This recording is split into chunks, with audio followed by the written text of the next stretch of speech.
You're listening to the Actors Resource Podcast with Aaliyah Lay, a podcast for actors and improvisers with interviews from entertainment industry experts. Here we are on the Actors Resource Podcast, Season 2, and I am so excited to bring back the inaugural guest for Season 1 for first episode, Season 2.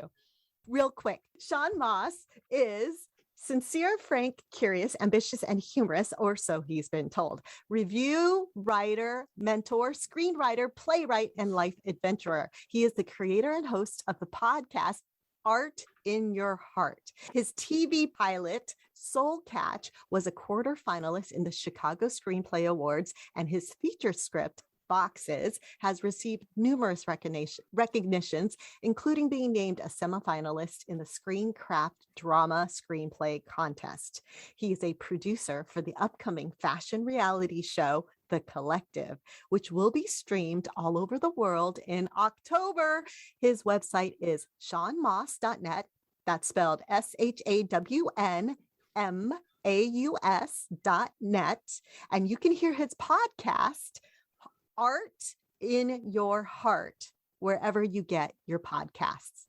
All right, cool. I am so excited to have you here, Shawn, again. I'm excited to be back. And thanks for being on my show, even. It was kind of, this is gonna be fun. This is gonna be fun. Yes. We're doing a dual podcast. I've never done that before. I've never done it before either. So we are pioneers, Leah. We are pioneers in this business. We're cutting edge. I love it. And we're recording this through Zoom. So if there's a little bit of oh, is that your puppy? Yep, they're barking. Absolutely. Walter, right? Yep. Oh my God, he's so cute. I see pictures of him on Facebook and he's adorable. Yeah, he drops in every once in a while and he wakes up from his naps. Yeah. Anyways, I was saying we're doing this via Zoom, and if there's a little bit of a delay, that's why. You know how sometimes Zoom has a little bit of a delay. Absolutely. And I'm challenging myself to my beautiful audience, listeners, to not do any editing at all. Yes. The gauntlet has been thrown. Okay. Yes, that plus I don't like editing. It takes me forever. But that's the fun part of it. I mean, don't you find that fun and exciting? No. The editing? Yeah. No, not for me. Oh. No, it's painful, excruciating. It's like getting my teeth pulled. What don't you like about it? It takes me like 6 to 8 hours to do it. Oh, I'm like, oh, that's true. Yeah. Well, but if you keep the interview on track, if we put our Oprah skills together, it might work. Yes. Yes. Okay, we're running out of time, and thanks for calling. If you do those radio shows, they're always like, "Hey, can you get this down into a minute? We'll take your call." And then, by the time they've talked 10 seconds of your minute, you're down to nothing, and then they just punch the button and you're off the air. But no, I like the editing part of it because I like to listen back to the interview and pull out some of the nuggets that we talked about that, I don't like to hear my pencil or my pen scraping on the paper as I'm interviewing, I guess, because, the mic is right here at the desk and everything. So yeah, I like to edit. I do. So. I love that you like to edit. I love that you do, because everyone has, right? Everyone has their own different interests and it's not wrong or right. It's just, that's great. And I love that you love it. And I accept that I don't. Hey, but the key is you're doing it.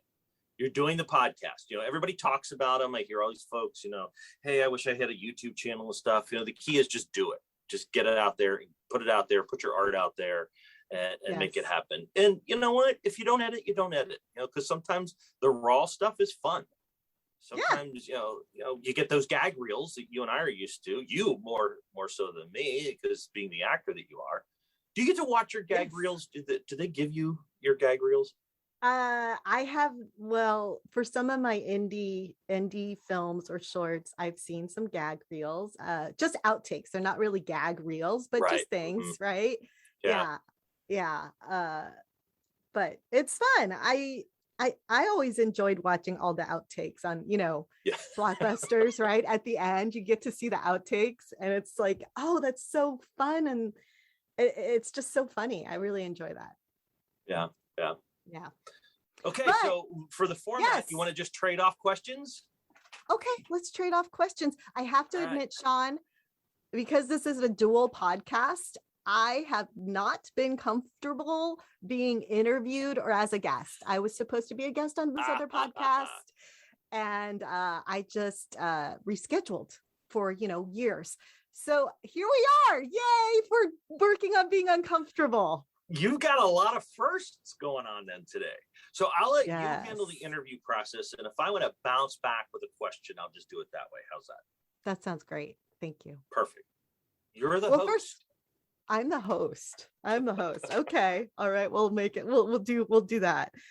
And I think it's really more interesting to talk about you anyways, because this is about success stories, right? Okay. If that's your topic, I might qualify for that. So yeah. Yes, you do. You qualify.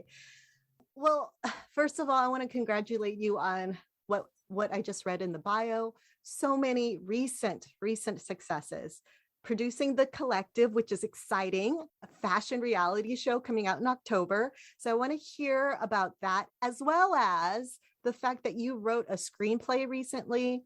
You've gotten an award recently. I mean, I would love for you to share your story, where you started and how you got to be where you are now. So not a lot of questions, sure. A lot of you talking, sharing. Yeah. Well, first off, let's plug for everybody to go back and listen to the very first episode, because that's where I think you'll pick up a lot of the story. So, picking up from there, I was teaching at Miami University in Oxford. I teach an old time radio course. You're probably familiar with LA Theater Works out there. They do a lot of radio dramas and things like that. So we actually brought them to Miami, and I required my kids to go for one semester when they were here. So I teach that course, and then they came to me and said, hey, if you had a master's degree, we'd love to get you on as a full-time professor. Well, I didn't have a master's degree. I've got multiple bachelor's, double majors, and certificates and all that sort of stuff, because I love education, not higher education, because it costs a fortune, but constantly learning, etc. So I figured, okay, what is the easiest MFA that I could get, parlaying off, and I looked at programs at UCLA, USC, NYU, and I wanted to be more in the creative writing or screenwriting area. And how you, in this world we're in, you type in, you're Googling all that sort of stuff. Well, the next thing that pops up on my Facebook feed is for the David Lynch School of Cinematic Arts. David Lynch, like Mulholland Drive, Twin Peaks, David Lynch. How could he be possibly opening up a screenwriting program? So it's at the Maharishi International University in Fairfield, Iowa. And lo and behold, I had been taking transcendental meditation for about 5 years.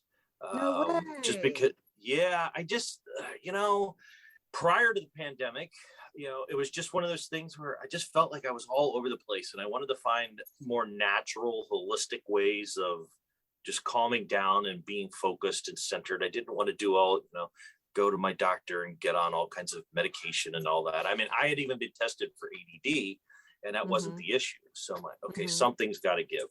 So I started taking transcendental meditation, and the Maharishi University, if you are enrolled in their coursework, you have to take transcendental meditation as part of the coursework. But I got to skip over that since I already had it. So I applied, I got accepted. It was a 2-year MFA program, and it was online. So I could maintain my full-time job. Yeah, absolutely. Low residency, they call it low residency. And so we had to go out twice a year for 1 week.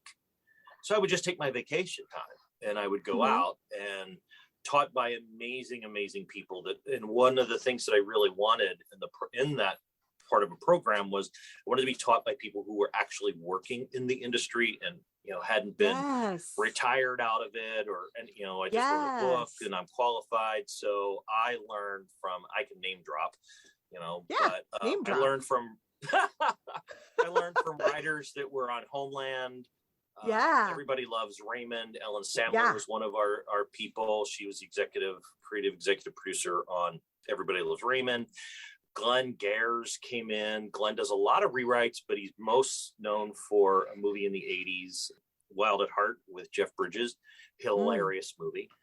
And Antonia is now at Netflix, and she was on Sex and the City. She was my very first semester teacher. So we had to crank out screenplays each semester. And I also was on a TV track. So I took a TV track with Anya Letta, who's currently the story editor on the Apple Plus series, The Mosquito Coast, with Justin Theroux. And she was an Emmy Award-winning writer for Homeland. Yeah. I mean, so what do you talk? Yeah, exactly. Right. So I'm like, okay, I better put up or shut up.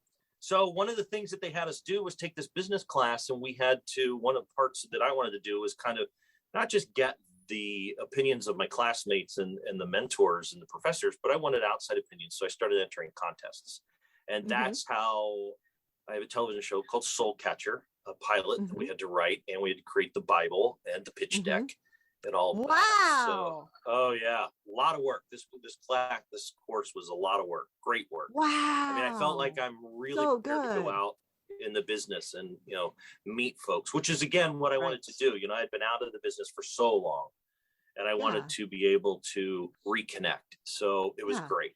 And then, lo and behold, I'm just getting all this great feedback. And next thing, it's like, hey, you're a quarterfinalist. I'm like, what?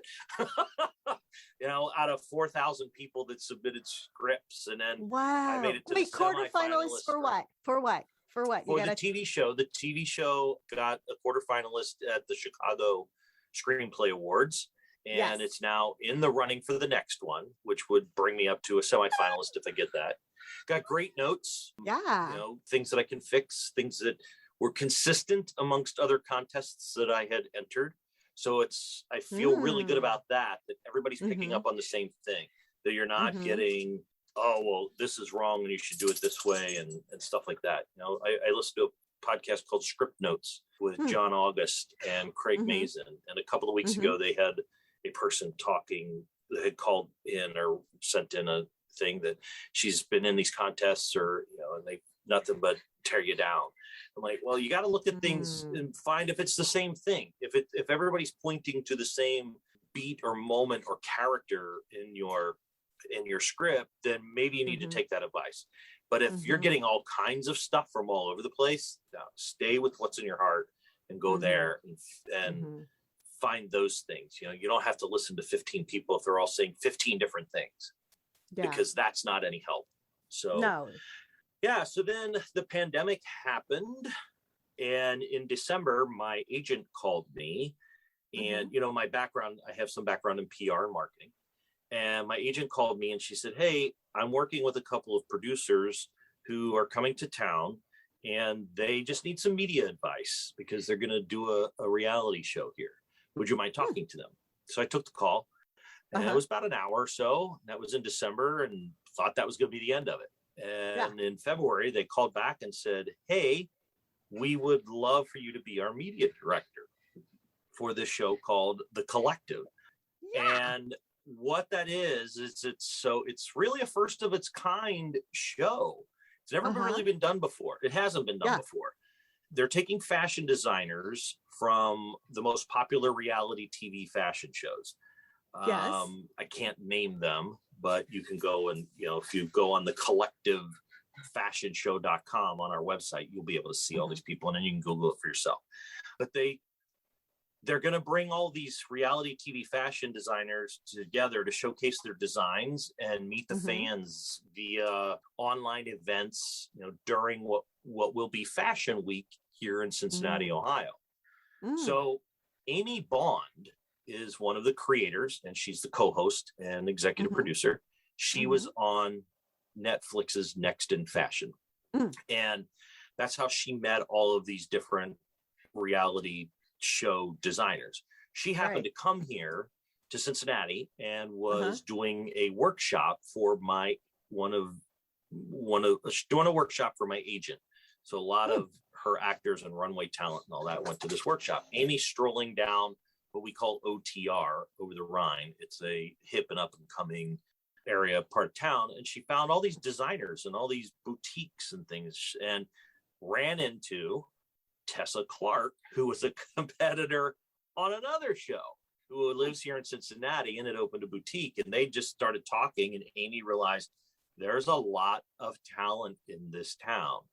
And wouldn't it be nice if we could get all these folks together and as a result of the workshop, she understood that, there were actors and models that were out of work because of the pandemic. Mm-hmm. So her and her husband, Angelo, they created the show to come together and bring all of these folks together. And it will be live streamed all over the world. So you'll be able to watch these folks make designs using local talent. The goal is hopefully, this is the collective, because they're collecting all of the local talent, all of these reality designers. And then it'd be like the collective Cincinnati, the collective St. Louis, the collective Los Angeles, so we can move it around. So I ended up, the media thing was a success, and I ended up hooking them up with several other places here in town and secured just a bunch of stuff. So Angela came to me and he said, you're just so connected. So much is going on. We want you to be a producer on the show. So I was like, oh my gosh. Nice. So I've been doing a lot of segments. I've been out to LA a couple of times, filming some segments out there, coming back here, doing some stuff here. So that's kind of all of that in a nutshell. That is crazy. Cool. It is crazy. Oh my God. Totally crazy. And you talk about the universe working in strange ways. Absolutely. Yep. Right. And it just exploded, right? Like in terms of you weren't expecting, you weren't looking to be a media director. You were helping originally because you had your agent just offering advice. Yeah. Then you got the media director offer, and now they offered you to be the producer. Right. It's, I've said it forever, when I was teaching, it's all about connections, and it's all about relationship building. And while I can connect a lot of people, I never thought it would happen to me. I mean, look at us. We met how long ago? Years ago at a copywriting workshop convention seminar thing. Yeah. Crazy, right? Mm-hmm. Yeah. Yeah. And I mean, I still keep in touch with a few of those folks, but it's just weird Gary. how Gary, love Gary. And you just create these relationships, and you never know. You just never know when it's going to come back. Transcendental meditation teaches us about karma, and I believe it. I totally believe it. And if you put it out there, if you put the intention out there, the universe is going to open up. That's what it was with my screenwriting. I was kind of like, okay, I want to get back into this, but I can't just take a class, or I don't want to get into a program that's just, not to disparage anybody, but I wanted working people. I wanted people who were there in the trenches right here, right now. So I get the most up-to-date information. I'm not in my 20s anymore. So I had to speed up the learning curve. And Antonia, Anya, Adam, Ron, all these people, Neil, they were all there. They're all still working in the business. So it's great to have that input of what the business is what the industry is looking for. Again, prior to the pandemic. Now I think it's just give me as much content as you can. So, but again, you put it out there and it's going to happen. Yeah. Yeah. Well, I wanted to point out too, that you were clear. You were working when you were taking the screenwriting classes, you were working a full-time job at the same time. Oh yeah, absolutely. And that's one of the reasons why I wanted to find an online program. I didn't at first really want to go online. Wasn't sure how I was going to learn. I'm not, even to this day, I print out some emails because I can't read them all on the screen, and I get bored. It's like, oh, okay, go here. But I needed something that was going to be flexible. And again, prior to the pandemic, this was a perfect system. I could, like I said, I could take a week off at a time for twice a year, which, I had 3 weeks of vacation. So I got 2 weeks that I could take for my education, 1 week to supposedly relax, but I ended up using that time to polish my screenplays and stuff. Yeah. So, and now that whole education model is drastically changed with online learning. So I think that stigma has drastically been erased from COVID. There's going to be good teachers and there's going to be bad teachers. You're always going to have that. So you got to be careful and do your research. But this program was a perfect fit for me. It just opened up so much creatively. Even I got deeper into my transcendental meditation, TM, so I could calm down, and it helped. I mean, David Lynch, that's what he talked about all the time, is using meditation to catch the big fish. And I was like, okay, yeah, this is like a woo-woo moment. Don't know if I'm going into that, but it worked. It really did. I'm amazed at how much is there in your subconscious. And mine usually comes to me about 3 or 4 o'clock in the morning. And then I get up and I'm like, okay, I got to write that down. Now I know how to fix that scene. Because again, with working full time, you can't concentrate on that all day. Right. So you can't just come in and turn the switch, flip the switch, okay, I'm working a 9 to 5, flip the switch. Now I'm going to be creative and try to knock out, 10 pages of a screenplay. And you got to be able to connect the dots. And so meditation really helped that a lot. Yeah. I've heard great things about transcendental meditation, but I don't really actually understand what it is compared to other kinds of meditation. I know this is about your success and which you're sharing, but also I'm really curious about the transcendental meditation. If you want to briefly just explain what it is, because you have to learn it from someone, right? It's a little different. Yeah. And it is a little different from that aspect. Yes. So, and again, I'm not here to promote it. I'm just saying that this is one that I found that worked for me, because I tried other stuff. I'd done the guided meditation. I had done the download an app and do all that sort of stuff. And my mind just races too much. Transcendental meditation, yes, you do pay for. It's about $700. But they do have scholarships and all that sort of stuff, and payment plans and all that. And you go for 3 days. I'm trying to remember now. It was 3 days, and it's about 2 hours, 2.5 hours. Yes. Well, at that time, no. Well, you can. There's a you place go to in whatever LA. your local center. Yeah, you go to whatever your local center might be. But I did it here in Cincinnati, and you go for 3 nights, and they walk you through, all this kind of stuff. Some of it I believe, some of it I'm just kind of like, okay. I mean, there's a lot of science behind it. There's a lot of science behind it. It's based on an Ayurvedic tradition from India.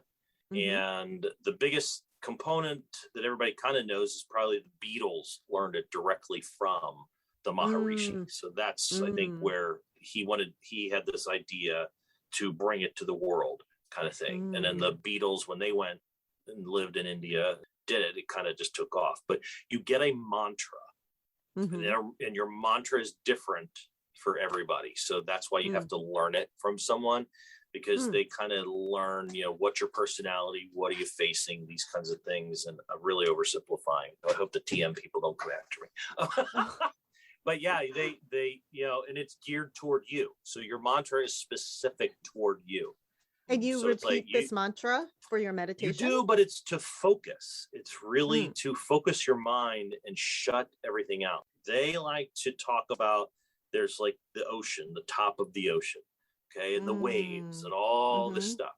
So as you do your mantra, it brings you down deeper into the ocean. And the further you go in the bottom of the ocean, the calmer the waters are. And then at the bottom is when, as you're starting to come up, that's when, for me, that's where my creativity starts to happen. So you do this mantra to kind of like push all these other things away. So like when I was doing guided meditation, I get these folks that are like, okay, now feel your toes and feel the warmth coming up. And I'm like, okay, but now I'm listening, and then there's the applause, and I gotta wait. Where's the next part? Where's the light going now? And I was finding myself that it was very distracting. It was incredibly distracting. Whereas with TM, you can do it. They say you can do it on the subway, on the bus, and I can't. I need to be in it now, because I've been doing it so much. I need to be in my one chair. I need to sit upright. I know people who lay down and do all this kind of stuff. I need to sit upright, and you don't cross your legs. You don't do your little ohms and all that kind of stuff. You can, if that's your mantra, I guess, but you just literally, I sit there. Some days I'm sitting there like I'm asleep in a meeting. Wow. And you do this every day? Sit there twice a day. Twice a day. Wow. Twice a day. Is there a certain amount of time you have to do it, or it's just you're done? It's 20 minutes. 20 minutes twice a day. Yeah. That's not bad. And you can do it whenever you want to do it. For me, I have found over the years, when we were at the school, we would do it at 8:00 in the morning, every morning before breakfast. For me, I have found that when I get up first thing in the morning, I have to do my shower and I have to have my coffee. Otherwise, I don't function. Then I'll do my TM. And then for me in the afternoon, it's usually between 4 and 6, depending on what I've got going on in the day. For a while there, like every day at 4:00, I was like, I gotta do my TM. Otherwise, I was just like, I don't know, somehow like my whole physiology just changed. It's like, okay, it's 4:00, do your TM, and for 20 minutes, and I'm done. I mean, fortunately, I have an office to myself, so I could go there. Or when I was working full time, I had an office to myself. I could just close my door, or you go sit in your car or something. Yeah. Yeah. That's cool. So but it's amazing how many solutions come. It's so good. I think it has. So I listen. I listen to Bob Proctor, and I'm in his coaching programs. Love Bob Proctor. And I love him. And one of the things he says is to relax, and it sounds like that's what the TM does for you. Like it helps you to relax. That's totally what it does. Yeah, that's great. It takes, Jerry Seinfeld does it. Lots of people do it, and I do find that it helps me relax, and it shuts out everything out there, and I don't have to, I don't go in going, okay, I got to solve this problem or anything like that. That's what the mantra does. Is if that pops up, you go back to your mantra. If another thought pops up, just go back to your mantra. And let it go. If it pops back up, go back to your mantra. And you can repeat that. Sometimes it takes me 15 minutes just repeating my mantra and sometimes I maybe 5 minutes, 30 seconds that I get that, what they call transcending, and everything just fixes itself. Sometimes it's a full 15, 20 minutes. Sometimes it's 15 seconds, but you come out, I'm usually totally energized. It's like a huge power nap times 100. Wow. Oh my gosh. Yeah. It's okay. I'm sold. Now I'm going to look into it and see how I might be able to take the class. Yeah. Well, I want to thank you because this has been wonderful. I just want to acknowledge you for all your successes, especially during COVID. I love that you're here sharing your experiences. Yes. Sharing the fact that it's a combination of many things, your personal experience. This is my synopsis real quick. Your personal experience, your connections, creating relationships, meaningful, authentic, sincere relationships, being clear about what it is that you wanted. You knew you wanted to learn to do screenplays, but not just anything. You were very specific in your goal of how you want to be taught. And that's what you did. You were persistent, right? You were persistent in terms of you were working a full-time job and you were still taking a class and you were still writing. So I'm sure there were challenges there, but that you kept going. And then being open to hearing the feedback and understanding the difference between random feedback you should not listen to versus, hey, these people are making similar points about things that I can work on and improve, that you're open to learning and growing. I appreciate you. Thank you. And there's more, and as well as the meditation. Back on the show. And also the meditation, Absolutely. right? Needing to relax so you can get rid of the outside influences for a little while. Yeah, you got to listen to yourself. Creativity. You have to listen to yourself. You have to center that back. I think that's the whole title of my podcast, Art in Your Heart, is, I've talked to so many folks throughout this pandemic that had been laid off from the job in the arts that they wanted, yet they discovered that, hey, I can now go and do this, and I can actually make a career out of this and a job out of this. So while I was ready to move to LA to work in a writer's room, then the pandemic hit and all that stuff just dried up. I am now, I spent the time polishing my script, and going back and going, okay, it was good. I mean, I graduated with it. It was a good master's thesis and everybody approved of it, but I got time to make it even better. So, and it's listening to those things that you can't just listen to the outside world all the time. And I think the pandemic has really helped us figure that out. There's a lot going on out there, Yeah. But you've got to stay true to yourself and true to what you want. And I think you're seeing that even in some of these protests and everything else. People are being true to themselves. And that's, I think, the whole key to it, relationships and being true to yourself. I think that's the entire key to all of it. Yeah. Yeah. I love that. Thank you. No problem. Okay. Cool. And thank you all, audience, for listening. And we've got more coming up. Bye. See you next time. Bye-bye. And thank you for listening to the Actors Resource Podcast with me, Aaliyah Lay. I would love to hear from you, so email me, aaliyahklei@gmail.com. ALYAKLEI @gmail.com.